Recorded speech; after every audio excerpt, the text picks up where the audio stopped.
Single dad bought an abandoned farmhouse, came back weeks later and found two women living inside. The farmhouse sat at the end of a cracked dirt road, leaning slightly as if it was tired of standing. Most people drove past it without a second look. But for one single dad, that forgotten place would change his life in a way he never expected. What he found inside weeks later wasn't vandalism or destruction. It was two strangers, a quiet fire burning in the hearth, and a moment that would test whether kindness really could change everything. Before we begin, take a quick second to support the channel. If stories about real emotions and human connection mean something to you, please subscribe, like this video, and share your thoughts in the comments.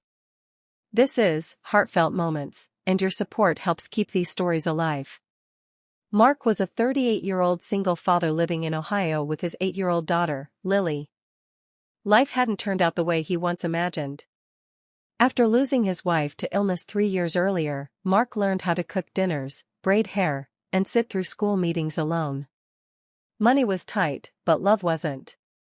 Lily was his world. When Mark came across the abandoned farmhouse listed online, he wasn't looking for luxury. He was looking for hope. The house was cheap because no one wanted it. The roof sagged, the windows were dusty, and weeds wrapped around the porch like they were trying to reclaim it. But the land was wide, the air was clean, and Mark saw something others didn't, a future.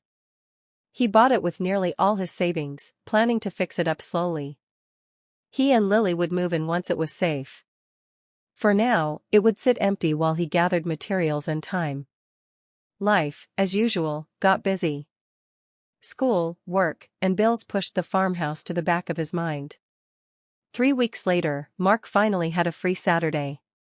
He borrowed a truck, loaded it with tools, and drove out to the farmhouse alone.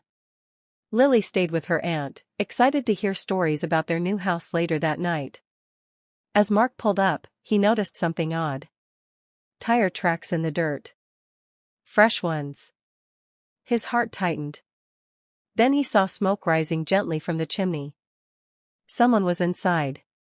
His first instinct was fear, then anger. He had worked too hard to have this taken from him. He grabbed his phone, ready to call the police, but something stopped him.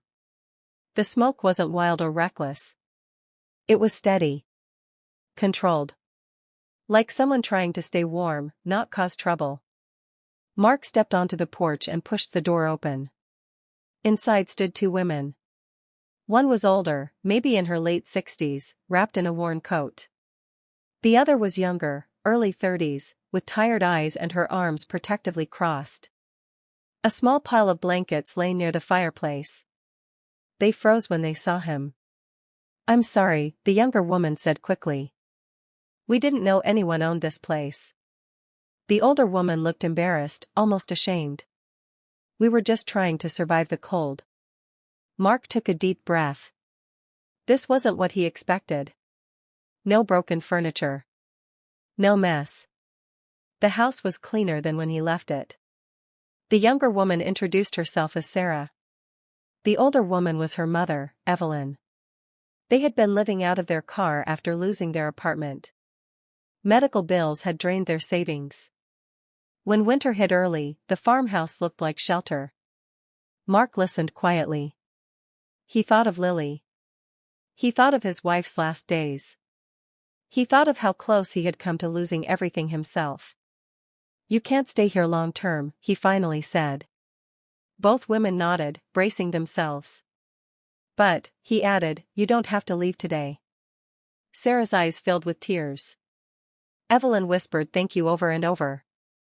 Mark brought them coffee from the diner down the road. He returned with groceries and extra blankets. He didn't tell many people, but he checked on them every few days.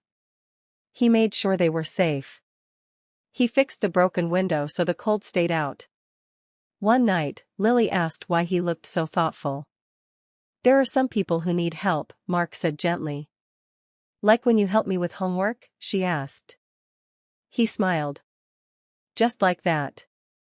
Over the next few weeks, something unexpected happened. Sarah began helping clean and organize the farmhouse. Evelyn cooked warm meals when Mark visited. The place slowly felt alive again.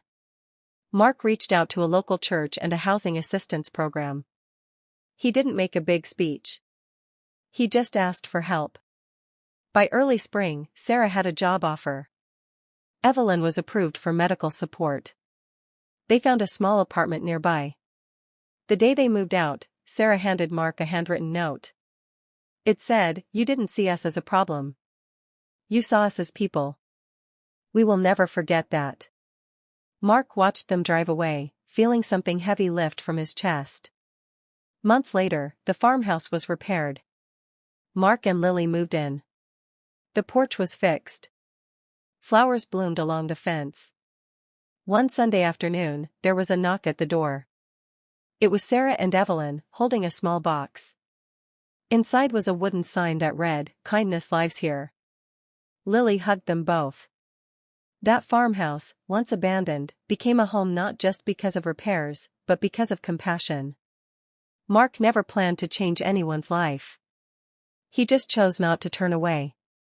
Kindness doesn't always come with comfort. Sometimes it comes with uncertainty and risk. But when given freely, it has a way of rebuilding things we didn't even know were broken.